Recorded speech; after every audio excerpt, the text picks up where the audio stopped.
Hello, everybody, and welcome back to Conversations Worth Having with Kai and Tara.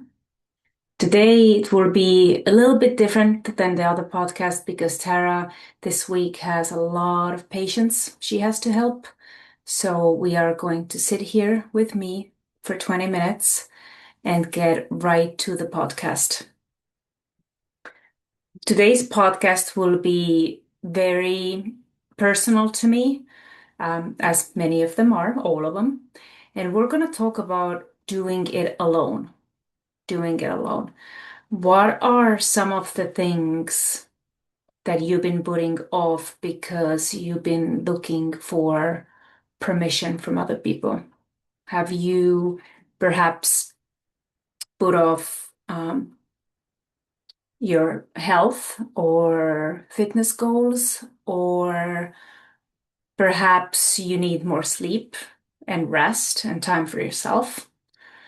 Um, One of the things that I'm realizing now as I'm gonna hit the peak 4-0 this year, and it's a big deal, especially for a woman. It's a big deal, by the way. Um, Today, one of the things that has really been on my mind is my fitness goals. I want to share them with you. And throughout this podcast, I want you to ponder on something you've been putting off and you know that you should just do it. Don't ask for permission. Plan it out. Do what you need to do and get it done. Normally, like I said, I'd be joined by my incredible mentor, Tara, but today is going to be an intimate one. You're sitting here with me, and hopefully, we'll get through this together. Now, I want to talk about doing things alone. But I'm not talking about loneliness. I'm not talking about being alone or feeling alone. I'm the kind of solitude that I'm talking about is where you're forced to be by yourself. How does that feel? Like the kind where you don't have immediate reassurance and where your decisions echo just a little bit louder, where your own voice becomes the one you hear most.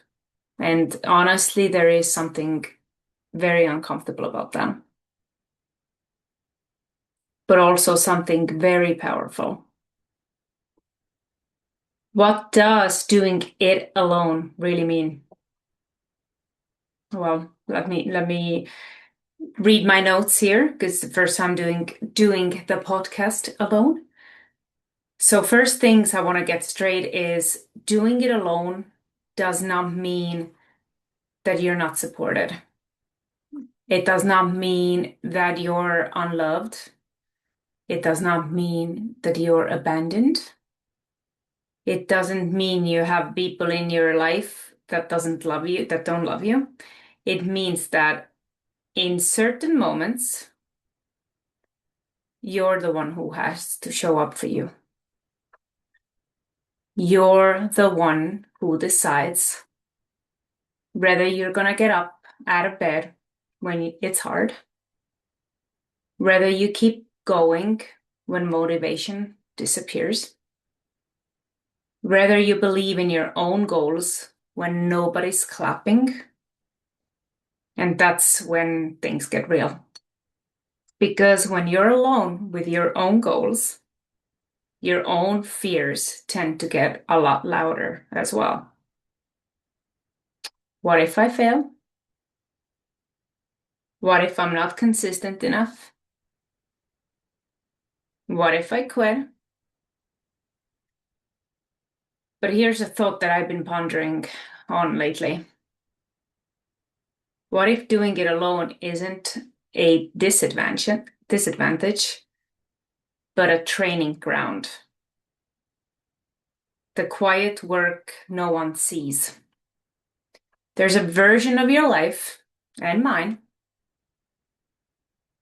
that exists behind the scenes. There is no audience, there is no applause, there are no external validation, just repetition.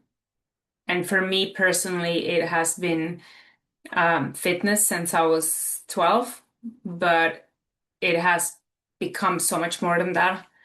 We'll get to the deep stuff by episode 15 to 20.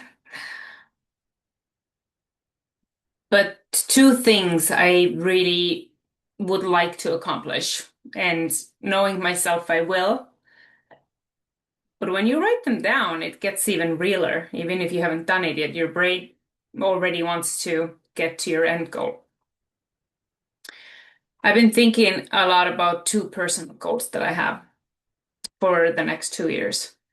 I want to walk a full marathon in 2027. I don't have any desire to run it. I want to walk it. I know it's going to take me 10, 12 hours, but I will do it. And in 2028, I would like to compete in a fitness competition. And that is intensive training. And I'm not talking about Arnold type fitness. I'm talking about that beautiful, fantastic, lean muscle mass. Um, but it takes a lot of determination and training. And those aren't small goals. They're not things you wake up to and just decide to do one day successfully, right? These goals require consistency over time.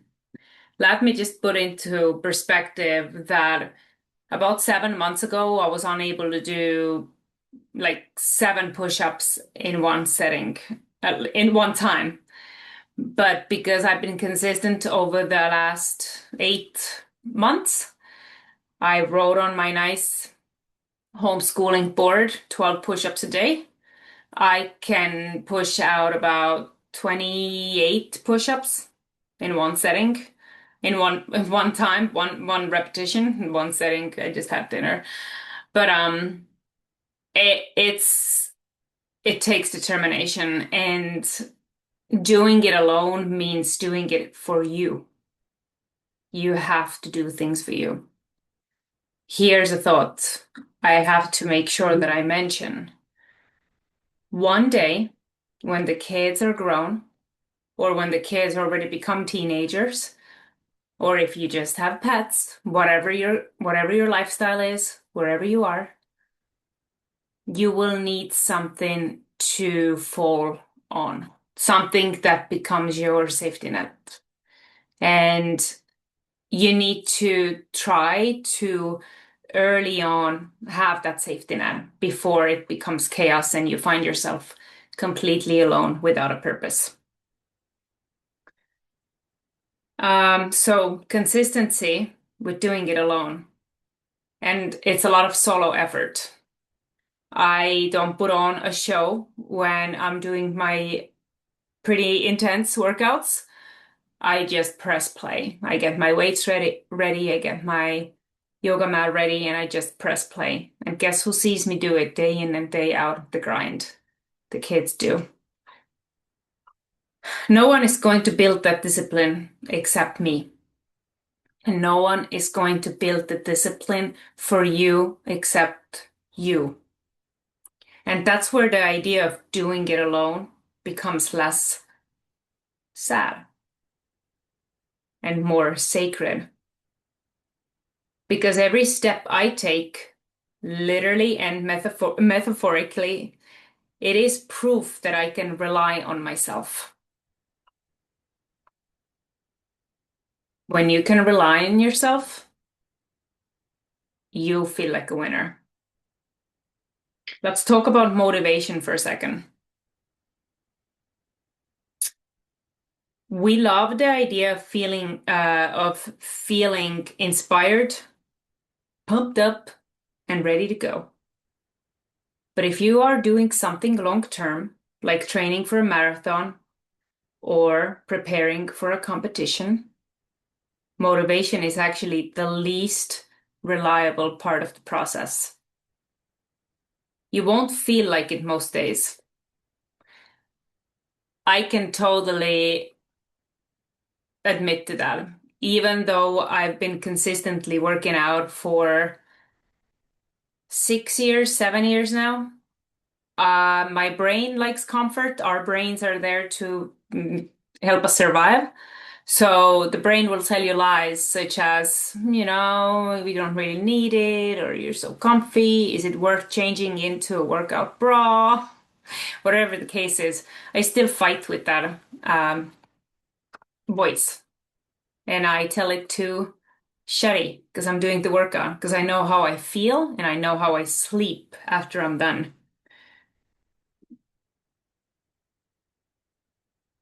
You'll be tired, distracted, yes, doubtful.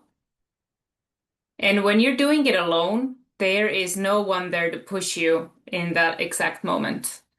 I can proudly say that I've been working out all alone for 7 months. I taught fitness online, Heart Center Fitness, Google Meet workouts. That was super fun, but I'm the motivator. I haven't had anyone to motivate me in a very long time. So who carries you when the giving gets tough? You need structure, habits, and you need your own identity. You will stop asking, do I feel like doing this today?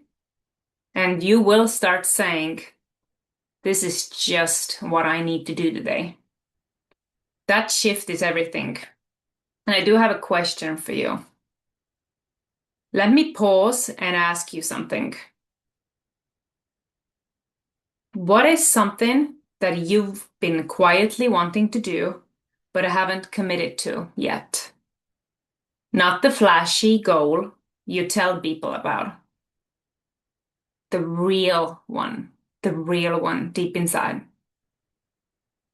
The one feeling that feels slightly out of reach. Maybe even a little scary to say out loud. Is it getting healthier? Is it starting something creative? Is it changing your career? Is it proving something to yourself? Now you need to ask yourself this. What would that goal look like if no one else was watching? Would you still want it? Because that's the version that matters. The relationship you have with yourself is the most important one. Doing things alone forces you into a relationship with yourself. And not the polished version, not the hey, I have red lipstick on and a nice mascara, not that version, but the real one. You will learn how to talk to yourself when things go wrong. You will learn how to respond to discomfort. You will learn how to keep promises you make to yourself. Because every time you say you're going to do something and then you don't, you will chip away at your own trust. And honestly, that hurts the most. When I've given myself a promise and I don't follow through, which seldom happens, but it does happen because I'm human, it hurts because I just lied to myself and there's no winning from there. But every time you follow through, even in a small way, you rebuild it. You rebuild that trust. And slowly, you will become someone you believe in.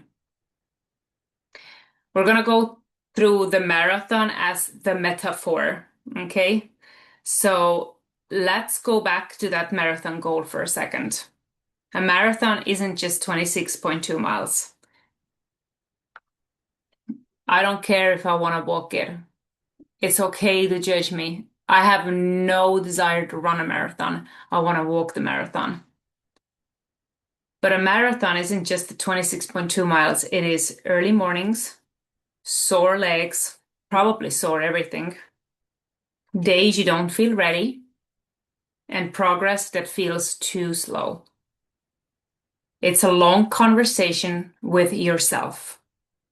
And honestly, life works the same way. We think big goals are about big moments, but they are actually about small decisions repeated over time.